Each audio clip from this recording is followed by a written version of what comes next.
El Señor esté con ustedes. Del Santo Evangelio según San Lucas. Yendo camino de Jerusalén, también Jesús atravesó por entre Samaria y Galilea. Cuando iba a entrar en una aldea, le salieron al encuentro 10 leprosos que se pararon a lo lejos y le dijeron a voces: Jesús, jefe, ten compasión de nosotros. Al verlos les dijo: id a presentaros a los sacerdotes. Mientras iban de camino, quedaron limpios.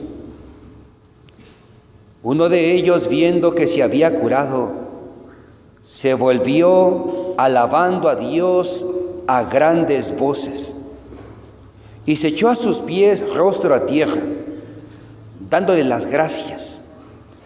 Este era samaritano.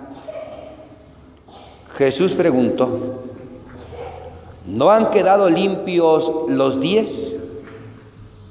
Los otros 9, ¿dónde están? ¿No ha habido quien vuelva para dar gloria a Dios, excepto este extranjero? Y le dijo: levántate, vete, tu fe te ha salvado. Palabra del Señor. Se pueden sentar.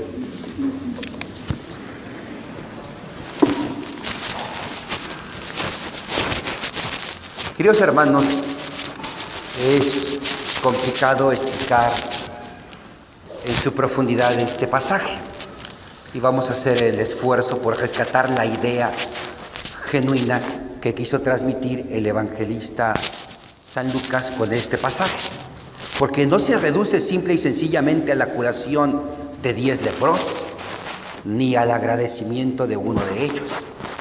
Tiene que ver con otras cosas también. Llaman la atención muchos detalles. Primero, los leprosos están en una aldea. Curioso, porque una de las cosas que padecían los leprosos era precisamente que eran echados fuera de la aldea. Cuando a alguien le salía una afección cutánea, que podía ser bien una especie de roncha, una costra o alguna mancha, eran llevados con los sacerdotes. Y los sacerdotes los examinaban, la hacían de médicos y daban un diagnóstico. Y muchas veces ese diagnóstico era: es lepra. Y entonces el leproso tenía que despedirse de su esposo, de su esposa, de su padre, de su madre, de sus hijos, de sus hermanos, e irse a vivir fuera del campamento o fuera de la aldea. Sin embargo, llama la atención que diga el evangelista que estos leprosos estén en la aldea. Entonces había que preguntarnos qué significa la aldea para el evangelista San Lucas. Y la palabra aldea se utiliza cuando Jesús encuentra resistencia por parte de un grupo de personas que, atados a una tradición, viven oprimidos por una ley, pero que no son capaces de tener apertura de mente hacia lo nuevo o hacia un mensaje nuevo. Son los que están encadenados a las leyes o a las tradiciones o bien a las costumbres, y les cuesta trabajo abrirse a la novedad de un mensaje, en concreto el mensaje de Jesús. De lejos, dice, le gritaron.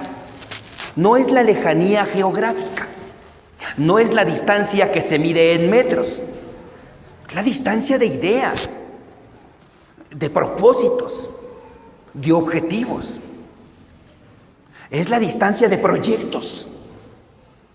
Hay lejanía entre la visión de Jesús y la visión que tienen los leprosos. Hay distancia entre el pensamiento, la concepción de Jesús, la concepción que Jesús tiene de la vida, de Dios, del amor, de la persona, del hombre, y los conceptos que ellos tienen también de cada una de estas realidades. Esa es la distancia. La distancia entre lo que piensa Jesús, entre lo que vive Jesús, entre lo que propone Jesús y lo que ellos creen. Jesús les dice lo que ellos creen. Vayan con los sacerdotes. Y estos piensan que es obedeciendo una ley, obedeciendo una orden, obedeciendo un mandato, como van a quedar curados. Por eso es que allá van y emprenden el camino. El evangelista, que es iluminado por el Espíritu, pues hace intencionalmente las cosas, y resulta que antes de que cumplan la orden o que la orden se ejecute, quedan limpios, a la mitad, a medio camino. Y ahí a medio camino, cuando ellos quedan limpios, tienen que decidir, tienen que ponerse a pensar, o con los sacerdotes o con Jesús, o con el amor gratuito de Dios que propone Jesús, o con los mandatos, las órdenes o leyes que proponen los sacerdotes. Tienen que decidir, tienen que optar, o con los sacerdotes o con el profeta, con el maestro, con Jesús. ¿Con quién? Está claro. 9 de ellos siguen atados a las tradiciones, a las costumbres, a las leyes, a los mandatos, y no son capaces de decidir por sí mismos. Así que 9 de ellos cumplen la ley y van con los sacerdotes, menos uno. Uno no. Uno dice, con los sacerdotes, que a final de cuentas me van a dejar igual que al principio, con los sacerdotes que no me van a devolver la pureza, la limpieza, la dignidad que necesito. No, gracias. ¿Por qué? Porque este era un samaritano. Y entonces el samaritano podía llegar a la presencia de los sacerdotes, y eso es decir, efectivamente ya no tienes lepra, pero eres samaritano, maldito, impuro, hereje. ¿Por qué voy con los sacerdotes? Si no son capaces de purificar del todo, de limpiar de todo. Me ofrecen una limpieza momentánea y parcial. Porque para los judíos, los samaritanos eran considerados malditos. ¿Por qué? Por muchas razones. Una de ellas, los judíos enseñaban que Dios estaba presente en el único templo en Jerusalén. Y resulta que un buen día, los samaritanos dijeron, ir hasta Jerusalén a adorar a Dios está muy lejos, que Dios no podrá estar en todas partes. Y entonces en el monte Garizim hicieron su propio templo, que se convirtió en un templo rival del templo de Jerusalén. Y eso a los judíos no les gustó nada. Comenzaron a decir, a Dios solo se le encuentra en Jerusalén, pero no en Garizim. Dios escucha solo en Jerusalén, pero no en Garizim. El único culto que a Dios le agrada es el culto que se da en el templo de Jerusalén, pero no en el pseudotemplo de Garizim. Los consideraron herejes, como si tuviesen una religión diferente, y los empezaron a considerar despreciables.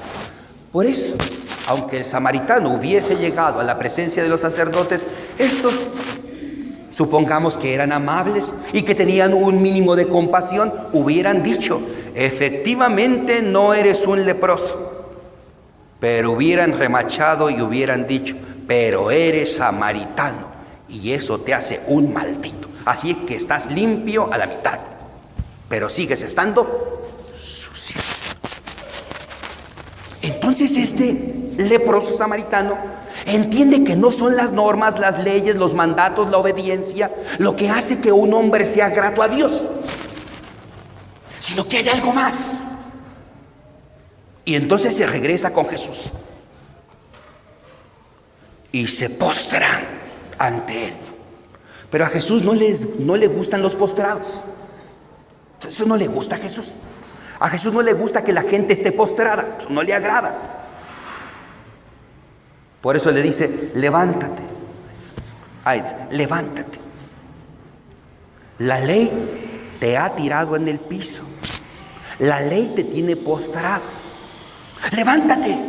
Yo no te quiero en el piso. Yo no te quiero humillado. Yo no te quiero de bruces en la tierra, no. Yo no te quiero así. Levántate. Lo invita a vivir con dignidad la vida y no sentirse despreciado, excluido, marginado, etiquetado. No, levántate. Recupera tu vida. Recupera tu felicidad. Recupera tu dignidad. Recupérate a ti mismo. Levántate. Eres libre. Y para simbolizar esta libertad plena y total, le dice, vete. Jesús no le dice, mira, ya te curé, ahora tienes que quedarte conmigo. Mira, ya te curé, ahora tienes que ir tras de mí anunciando que yo soy el Mesías. No, vete, eres libre. No hay compromiso. No me debes nada, porque no hice nada para que tú tengas que pagarme, ¿no? Y entonces él por eso entiende que el amor de Dios es gratuito. Y es que es verdad, así es el amor de Dios. Nosotros no vivimos así la vida. A nosotros nos cuesta trabajo la gratuidad. Nos cuesta trabajo dar las cosas gratis. Nosotros somos más bien de favor con favor se paga. Así que si yo te hice un favor, pues espero que me lo regreses cuando yo esté en un apuro. Somos convenencieros, medimos las cosas. Te hice un favor, espero el día en que puedas devolverme el favor que yo te hice. Pero Dios no es así. Claro, así nos lo enseñaron. Por no entender la palabra, por no entender el Evangelio. Y entonces hay quienes piensan, pues que a Dios hay que pagarle lo que Él hace por nosotros. Y entonces si Él nos da 6 días para nosotros, hay que pagarle con el domingo, hay que pagarle yendo a misa, hay que pagarle llevando unas veladoras, hay que pagarle llevando unas flores, hay que pagarle dando unas monedas en el canasto, si no es así. Dios no nos pide nada a cambio. Es que Dios no nos ama porque nosotros seamos buenos o porque hagas cosas buenas o porque te portes bien. No, Dios te ama porque Él es bueno, no porque tú eres bueno. Porque aun cuando tú seas malo o malillo, Dios te ama porque Él es amor. Como una mamá. Una mamá ama a los hijos no porque los hijos saquen 10 en la escuela. Una mamá no ama a sus hijos porque estos recojan o laven sus platos después de comer o porque laven o porque hayan sacado un diploma de excelencia, ¿no? Los ama porque son sus hijos y porque ella es la mamá. Claro, se alegra, se regocija, se entusiasma cuando ve que sus hijos van bien en la escuela y son bien portados y sacan un premio de excelencia. Se alegra, pero eso no hace que crezca más el amor de una mamá. Una mamá que condiciona el amor a los hijos en base a lo que ellos respondan, pues no es amor. El amor es gratuito. Solo para que sea amor, necesita vivirse en esta gratuidad. De la misma manera, Dios no pide nada a cambio. Ni siquiera quiere que le des las gracias. No, es que Dios quiere que le des las gracias, enseñan algunos. No, gracias le damos a Dios porque somos agradecidos, pero no porque Él necesite que le demos las gracias o porque Él quiera que le demos las gracias. No, Él no quiere que le demos las gracias. Por eso llega el leproso que viene glorificando a Dios en voz alta, se postra ante Él y le da las gracias. Y Jesús no dice nada de las gracias que da el leproso, ¿no? No dice Jesús, ¿dónde están los otros 9 malagradecidos? No. Lean con atención. Claro, si es una mala traducción, pues. Pero Jesús no dice, ¿dónde están los otros 9 malagradecidos? No, dice, Él no habla del agradecimiento, habla de la gloria de Dios. Nada más da gloria. Los otros no son capaces de dar gloria. Y entonces hay que entender lo que significa dar gloria a Dios. Nosotros somos, ya espiritualmente hablando, pues hemos dado el pasito de pasar del pedir a dar gracias. Pues nos hemos quedado con el dar gracias a Dios. Gracias por la vida, gracias porque amanecí, gracias porque hay alimentos en nuestra mesa. Señor, llévaselos al que no los tiene. ¿Por qué no se los llevas? Ay, yo he escuchado eso, perdón. Bien piadosos los papás, bien católicos, porque pertenecen al movimiento, al grupo, a la asociación fulana. Vamos a bendecir los alimentos. Señor, bendice este manjar que nos vamos a tragar. Y dáselo a las personas que no lo tienen, Señor. Que haya quien les lleve un poco. La sangronada más grande que puede haber, o sea, de verdad. Y luego ya a comer. A jincarle el diente, ahora sí. Y ya Diosito que vea quién les lleva a los que no tienen. Bien, somos agradecidos y tenemos manos y podemos caminar y gracias por esto. Sí. Pero dice el Señor, espérate, de lo que se trata es de dar gloria a Dios. Y aquí la cosa es, ¿y qué es darle gloria a Dios? ¿Qué es darle gloria a Dios? ¿Quieren que les diga qué es darle gloria a Dios? ¿Sí? El próximo domingo se los digo para que vengan a Dios. ¿Qué es dar gloria a Dios? Dar gloria a Dios, sencillo, es poner el corazón, la vida, el alma, en todo lo que hacemos. Poner todo el corazón en lo que hacemos. Poner toda la vida en lo que hacemos. Dar gloria a Dios. El hombre es un ser que tiene un montón de cualidades, capacidades, virtudes, dones, etcétera, tantas cosas. Cuando el hombre explota al máximo todo lo que es, eso es dar gloria a Dios. Cuando lo que tenemos que hacer lo hacemos poniendo todo el corazón, es dar gloria a Dios. Por eso el que es papá, cuando se comporta como un excelente papá, da gloria a Dios. La mamá de la misma manera, y esto pasa en el trabajo, y pasa en la escuela, y pasa en la vida de comunidad, y pasa en la vida de la iglesia. Todo lo que nos toque hacer, o en todo lo que nos toque hacer, vamos a poner todo el corazón. Y eso es dar gloria a Dios. Lo que Dios quiere es que te desarrolles humanamente. Lo que Dios quiere es que crezcas como persona, como ser humano. Y que logres la madurez humana, la plenitud humana, y eso es dar gloria a Dios. San Irineo de León lo decía, la gloria de Dios es que el hombre viva. ¿Por qué significa que el hombre viva? Pues que el hombre viva intensamente su vida, verdaderamente su vida. Que logre ser un verdadero ser humano, una verdadera mujer, un verdadero hombre, auténticos. Que viven la experiencia de ser hijos, la experiencia de ser hermanos, de ser padres, cada quien sirviendo a los demás, ayudando a los demás.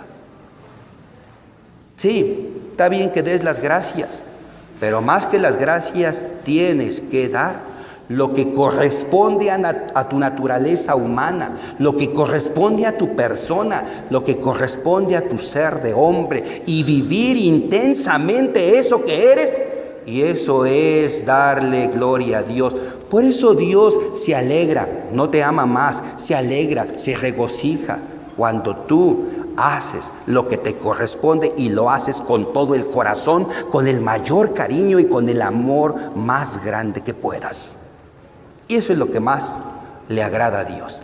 Pero no es para que te ame, es porque dice, mi hijo está haciendo una cosa para su bien. O cuando tu hijo saca un premio de excelencia, ¿cuál es el motivo de tu orgullo? ¿Que va a tener un mejor trabajo y te va a ayudar los fines de semana? No, que es para su bien, para su crecimiento, para su desarrollo personal. De eso trata el Evangelio del día de hoy. No tiene que ver con 10 leprosos que se curaron, no. Tiene que ver con esto. Ahora, por último, le dice Jesús: tu fe te ha salvado. Hace 8 días los discípulos le dijeron a Jesús: aumentanos la fe. Y Jesús les dijo: ¿aumentarles la fe? Pues si no tienen fe, ¿cómo les voy a aumentar algo que no tienen? Pero resulta que el leproso sí tiene fe. Y dice uno: qué curioso el pasaje del Evangelio. Nos venía hablando de los discípulos que le pidieron a Jesús que les aumentara la fe y no están presentes, y el leproso sí está presente y sí tiene fe. ¿Dónde están los discípulos? Quizás los otros 9 representan a los discípulos, que siguen atados a las leyes, a las costumbres, a las tradiciones, que han seguido atados todavía a las normas que les dan sus sacerdotes y no han sido capaces de aceptar el amor gratuito de Dios ofrecido a través de Jesús. En otras palabras, los discípulos siguen todavía anclados a las tradiciones y son pocos, entre ellos el samaritano, que sí ha entendido el amor gratuito de Dios que se manifiesta a través de Jesús. ¿Dónde estamos nosotros? ¿Con los 9 que siguen atados a las costumbres, a los mandatos, a las leyes? ¿O con el samaritano que se ha dejado inundar del amor gratuito de Dios? Que el Señor, pues, queridos hermanos, nos ayude a entender mejor su palabra, para que, comprendiendo mejor su palabra, no nos equivoquemos en el camino de la vida espiritual y, al contrario, crezcamos y logremos la plenitud humana que el Señor está esperando. Que así sea. Amén.